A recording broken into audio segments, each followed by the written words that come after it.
Breaking Bad has a reputation. And not just for meth, bald heads, and that infamous pizza on the roof.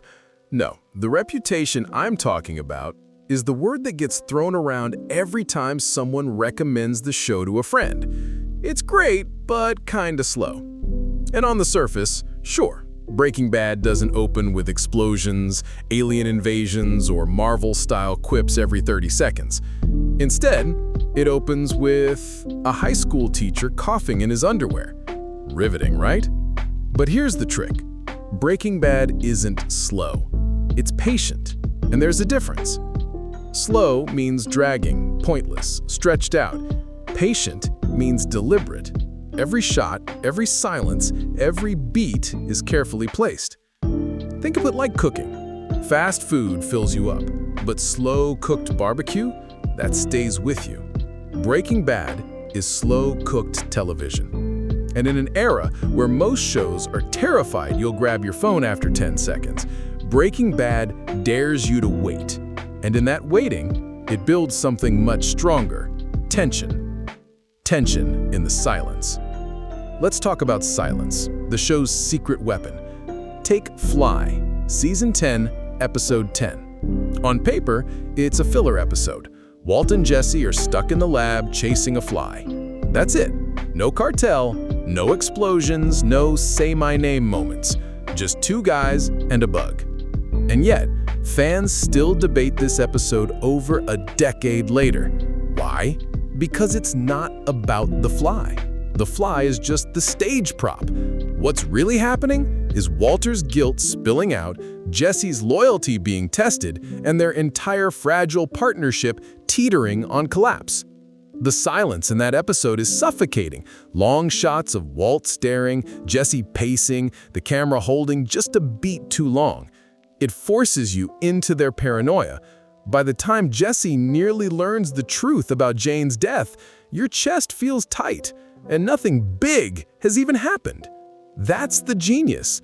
Other shows use action to keep your attention. Breaking Bad uses absence. It weaponizes the moments when nothing happens, so that when something does, it hits like a freight train. And I actually talked about it in another video. Feel free to check it out.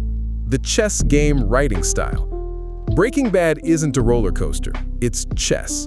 Every move is deliberate, every scene a setup for later payoff. Think about Gus Fring's box cutter scene. For 5 full minutes, nothing happens. Gus walks in, he washes his hands, he changes into a lab coat. He says nothing. The silence is agonizing. And then, snap, Victor's throat is cut open. It's shocking, but more importantly, it's earned. The patience of the scene amplifies the violence to unbearable levels.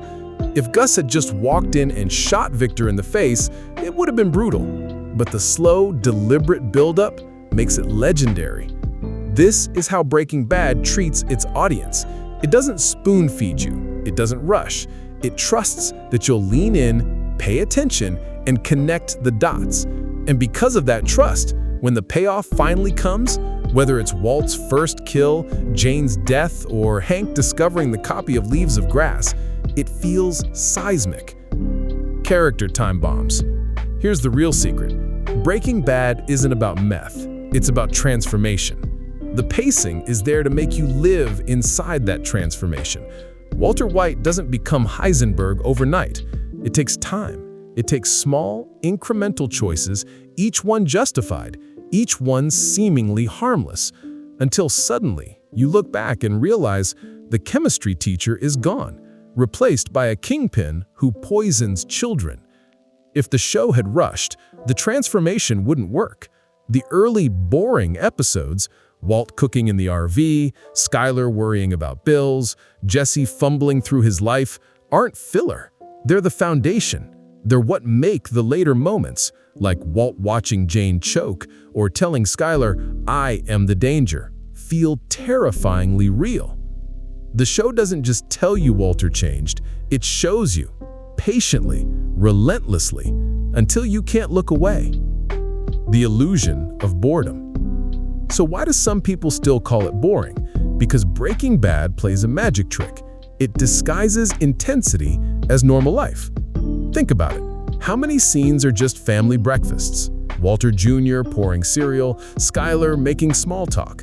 These aren't throwaway moments. They're contrast. They lull you into comfort, so the darker moments hit harder. When you see Walt threaten a child or watch Gus calmly slit a man's throat, it's 10 times more horrifying because you just saw Walter Jr. eat pancakes like nothing's wrong. It's the same with the settings. The beige suburbs, the fluorescent car wash, the dull high school classrooms. They're deliberately boring because real evil doesn't happen in dark castles or neon-lit cities. It happens in the places we live every day. That's not boring. That's terrifying. Cultural patience test. Breaking Bad came out in 2008, right as streaming was exploding. People could binge watch for the first time, and that made the pacing even more powerful. Watching week to week, the silences felt torturous. Binging 3 episodes in a row, you realized just how tight and deliberate the storytelling really was. And it stood out because TV was changing. Shows like Lost and 24 thrived on constant twists. Later, Netflix originals would try to keep you hooked with cliffhangers every 10 minutes. Breaking Bad went the other way. It proved you could slow down, stretch a scene, linger on silence, and still glue millions of people to their screens. It taught audiences patience, and in doing so, it changed TV. The greatest trick. So let's settle this once and for all. Breaking Bad isn't boring. It's the exact opposite. It uses silence as suspense. It builds character arcs like ticking time bombs. It disguises horror inside family breakfasts, and it turns the ordinary into something unbearable. The real genius of Breaking Bad is that it makes you think it's slow, when in reality, it's tightening the noose around your neck, inch by inch, scene by scene, until you can't breathe. And that's why years later, people still can't stop talking about it. Not because it was fast, not because it was loud, but because Breaking Bad proved that sometimes the quietest moments are the loudest.